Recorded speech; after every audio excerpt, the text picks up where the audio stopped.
नमस्कार दोस्तों, हमारे YouTube चैनल लाइफ अपडेट में आपका स्वागत है। दोस्तों, अमीर कौन नहीं बनना चाहता। आजकल के दौर में हर आदमी अमीर बनना चाहता है, मगर ज़्यादातर लोग कहते हैं कि बिजनेस करके ही अमीर बन सकते हैं। बहुत फुल्ली ऐसा नहीं है। अब अपने अड़ोस पड़ोस में अपने रिश्तेदारों को देखिए, बहुत से आपको अमीर मिल जाएंगे जो करोड़पति हैं। बस ये है कि चाहे उनको अमीर बनने में 15, 20, 25 साल लग गए, अब ये देखना होगा कि वो इम्पोर्टेंट बात क्या चीज़ है, उन लोगों में कौन सी ऐसी ख़ास बात थी कि वो अमीर बने। बॉस, उनके अंदर फाइनेंशियली डिसिप्लिन था, उनको अपने खर्चों पे कंट्रोल था और रेगुलर उनको सेविंग करने की एक आदत थी और उस सेविंग को सही जगह पे इन्वेस्ट करने की आदत थी। और रेगुलरली वो रिसर्च करते रहते थे कि किस जगह पे हम अपनी सेविंग को जमा करें, इन्वेस्ट करें, जिससे हमको ज़्यादा इंटरेस्ट मिल सके, ज़्यादा फ़ायदा मिल सके। दोस्तों, हमारा यंगस्टर है, नौजवान, जो नई नई जॉब लगी, अब उसको रिश्तेदार हैं, उसके चाहने वाले हैं, उसके दोस्त हैं, अब उसको ये समझाते हैं कि यार अपनी सैलरी का 50% तुम सेविंग करो, 50% का इन्वेस्टमेंट करो। अब वो ये कहता है कि यार मेरी 15-20 हज़ार रुपये की तो जॉब ही है, मेरी 20 हज़ार रुपये की तो सैलरी है, मेरी अपनी बेसिक नीड्स पूरी नहीं हो पा रही, तो मैं 50% इन्वेस्टमेंट कैसे कर दूं।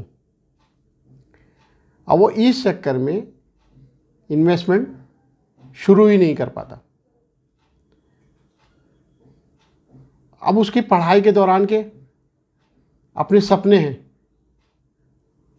उसकी ख्वाहिशें हैं कि हमें घूमना फिरना है, हमें अच्छी जगह बैठ के खाना खाना है, हमें अच्छे अच्छे चीज़ें ख़रीदनी हैं, वो इन चक्करों में ही लगा रहता है और उसे सेविंग की याद ही नहीं आ पाती। अब जो उसको सेविंग करता और जो उसको बेनिफिट मिलता, जो इंटरेस्ट मिलता, वो जो कंपाउंडिंग इंटरेस्ट में उसको फ़ायदा हो सकता था, वो उसको नहीं मिल पाता और इसी चक्कर में उसका टाइम बीतता रहता है। दोस्तों, अगर यंगस्टर है, नई नई जॉब लगी है, 20, 21, 25, 23 साल में उसकी जॉब लग गई और वो उसी टाइम अगर सेविंग चालू कर देता है, अर्ली अगर इन्वेस्टमेंट चालू कर देता है, तो वो देखेगा कि जो उसे कंपाउंडिंग इंटरेस्ट में बेनिफिट मिलता है और वो इतना ज़्यादा मिलेगा उसको कि उसके कुछ ही सालों में, उसके 5, 10, 15 सालों में वो कॉर्पस फंड इतना इकट्ठा उसके पास हो जाएगा कि उस पे जो इसको इंटरेस्ट मिलेगा, वो जो उसका फंड इकट्ठा हुआ है, जो उसने धीरे धीरे जमा किया है, उस पे इतना इंटरेस्ट मिलेगा कि जो उसके रिटायरमेंट के टाइम में उसकी सैलरी होगी तो उतना या उससे ज़्यादा उसको वो इंटरेस्ट से बेनिफिट मिलेगा। तो बॉस, हमें करना क्या है? हमें कुछ नहीं करना है। हमें अपना इन्वेस्टमेंट, अपनी सेविंग जितनी जल्दी हो सकती है उतनी जल्दी हमें चालू करनी है। अब क्या हमारे जो रिश्तेदारों ने कहा था कि 50% इन्वेस्टमेंट करो, तो क्या 50% इन्वेस्टमेंट करना है? नहीं बॉस, क्योंकि आपको अपने बेसिक खर्चे भी पूरे करने हैं, उसी के साथ में आपको इन्वेस्टमेंट करना है। तो हम ये कहेंगे कि आप 50% नहीं, 40 नहीं, 30 नहीं, 20% भी नहीं, आप 5%, 10% सेविंग चालू करिए। मैं कहता हूँ आप 500 रुपये, 1000 रुपये की एक FD बनवाइए, एक SIP रेगुलर चालू करवा दीजिए। कुछ ही दिनों में वो आपको इंटरेस्ट आने लगेगा, आपको मज़ा आने लगेगा उस इन्वेस्टमेंट में और आप खुद उसको बढ़ाते रहेंगे। और जब आप बढ़ाते रहेंगे तो कुछ ही टाइम में आप देखेंगे कि आप करोड़पति के नज़दीक पहुंच गए। अब ये रूल क्या है, हमें इन्वेस्टमेंट किस तरीके से करना है, हमें खर्चे किस तरीके से करने हैं। तो बॉस एक 50-30-20 का एक रूल है। 50% आपको सैलरी का अपनी नीड्स में खर्च करना है, जो डेली की ज़रूरतें हैं, जिनके जैसे रोटी, कपड़ा, मकान, उसमें आपको 50% खर्च करना है। एक वांट्स होती हैं, विश्व से होती हैं, उसमें आपको 30% में खर्चा करना है और आपको 20% में सेविंग में इन्वेस्ट करना है। अब ये जो फ्रेमवर्क है हमारा, ये नौजवानों के लिए अलग है और एक्सपीरियंस जो पर्सन है, जो कई साल की सर्विस हो गई, जिनकी 5-10 साल की सर्विस हो गई, उनके लिए ये फ्रेमवर्क अलग है। अब ये दोनों फ्रेमवर्क क्या हैं, आइए अब हम समझते हैं। दोस्तों, जिन्होंने अभी अभी करियर स्टार्ट किया है, उनको लिए एक ये सिंपल सा रूल है 50-30-20। तो दोस्तों 50-30-20 क्या है, यानी कि नीड्स में हमारा 50% खर्च होना है। और नीड्स में क्या क्या चीज़ें आती हैं, जैसे कि रेंट है हमारा, EMI है, फूड है, क्लॉथ है, ट्रांसपोर्टेशन है, बिल है, जैसे इलेक्ट्रिसिटी का बिल है, गैस है, इंटरनेट वगैरह है, ये हमारे नीड्स में आती हैं। तो जिस मकान में हम रह रहे हैं उसका रेंट है या EMI वो वाली EMI नहीं आएगी जो हमने एक इन्वेस्टमेंट पर्पस से कोई मकान लिया है या कोई प्लॉट लिया है, वो EMI इसमें नहीं जुड़ेगी। तो ये जो आपकी रोज़मर्रा के खर्चे हैं, जिसे हम रोटी, कपड़ा, मकान कहते हैं, वो वाले सारे खर्चे हमारे इसमें नीड्स में आएंगे, जो कि 50% में हमें पूरे करने चाहिए। और दूसरा हमारा एक 30% है, वांट्स में आता है, जो विशेष में बोलते हैं कि जो हमारी ज़रूरत तो है मगर इतनी डेली वेजेस की ज़रूरत नहीं है। जैसे कार है, वेकेशन पे जाना है और अच्छे क्लॉथ लेने, क्लॉथ वहाँ पर भी हैं मगर यहाँ के क्लॉथ यानी कि ब्रांडेड अगर आप पहनना चाहते हैं तो ब्रांडेड क्लॉथ हैं, या आपके कंज्यूमर इलेक्ट्रॉनिक्स है, मतलब अच्छा मोबाइल लेना है या अच्छा लैपटॉप लेना है, तो वो आपको इस 30% में आपको पूरा करना है। और फिर रह गया 20% आपको सेविंग में डालना है, जैसे आपको FD करनी है, SIP में डालना है, या कोई रिटायरमेंट प्लान लेना है वो है, या PPF है, LIC है। ये इन चीज़ों में आपको 20% डालना ही डालना है। ये किस किस चीज़ में कितना कितना डालना है और किस में ज़्यादा बेनिफिट हो सकता है, ये हम आपको अगले वीडियो में ज़रूर बताएंगे। अब एक एग्जाम्पल हम ये ले लेते हैं कि जैसे कि अगर हमारी 20,000 रुपये की एक सैलरी है, जो फ्रेशर की होती है, मिनिमम सैलरी 20,000 रुपये की होती है, हम एक एग्जाम्पल के तौर पे ले रहे हैं।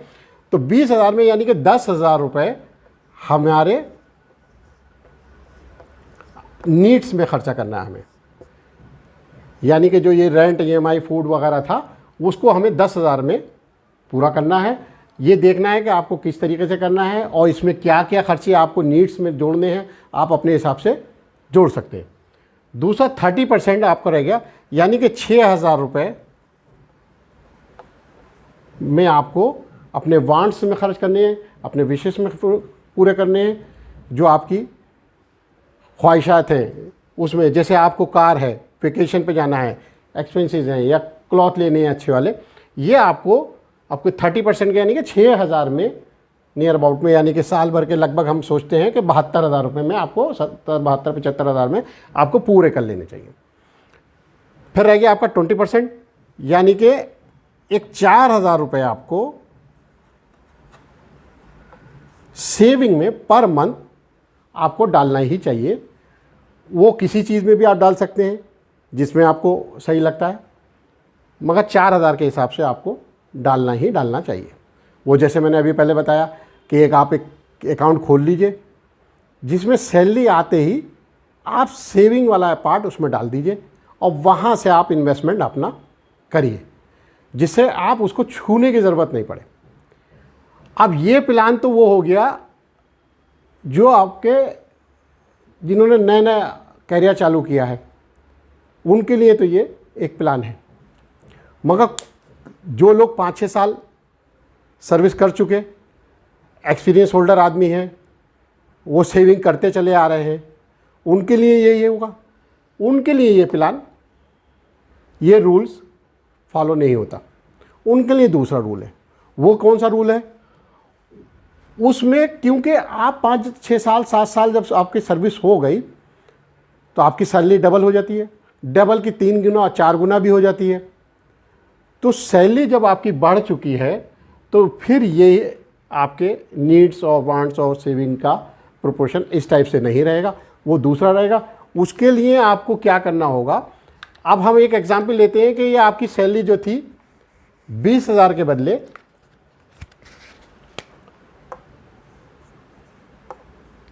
40,000 रुपये हो गई। अब जब आपकी सैलरी 40,000 रुपये हो गई तो आपको इस प्रोपोर्शन में आपको खर्चे और इन्वेस्टमेंट नहीं करना है। अब उसमें ये जो है आपका 20% का जो है, आपको 20% के बदले इसे 40% आपको सेविंग में करना है। यानी कि ये 4,000 के बदले 8,000 रुपये पर मंथ आपको सेविंग में डालना ही चाहिए। और ये जो 30% था वांट्स में, ये जो है 30% के बदले 20% रह जाएगा। 20% का मतलब ये है कि 4 दूनी 8। अब जब आप 6,000 रुपये में पूरा कर रहे थे तो अब आपको 8,000 रुपये के लगभग में ये खर्चे आपको पूरे करने हैं। अब 12×8 = 96, यानी कि 1 लाख रुपये समथिंग आप साल भर में इस पे खर्च कर सकते हैं। और फिर ये कौन सा रह गया? ये 50% के बदले ये आपका 40% रह गया, यानी कि आपका 16,000 रुपये पर मंथ में इसमें खर्च करना है। अब 16,000 का क्या मतलब? जब आपके खर्चे 10,000 में पूरे हो रहे थे तो 16,000 में भी बहुत अच्छे से आपके खर्चे पूरे हो जाएंगे, आपका स्टैंडर्ड भी मेंटेन रहेगा। तो ये 16,000 में आपको ये पूरे खर्चे आपको मेंटेन करने। तो ये एक हमारा प्लान हो गया जो नए नए सर्विस वाले हैं, और एक प्लान हो गया जो 5-6 साल के सेविंग करते चले आ रहे हैं, एक उनके लिए हो गया। तो बॉस, ये टोटल मिला के बात ये हो गई कि आपको कुछ भी है इस प्रोपोर्शन में नहीं, किसी भी प्रोपोर्शन में सेविंग करनी है। सेविंग स्टार्ट टाइम से करनी है, जल्द से जल्द स्टार्ट करनी है, जिससे कि वही जो मैं शुरू में कह रहा था, कंपाउंडिंग इंटरेस्ट का आपको बेनिफिट मिलता रहे और वो आगे चल के आपकी लाइफ अच्छे से चलती रहेगी। इसी के साथ हम आपसे कहेंगे कि हमारे चैनल को सब्सक्राइब करिए और बेल आइकन दबाइए और अपने रिश्तेदारों और दोस्तों को इसको शेयर करिए। Thank you.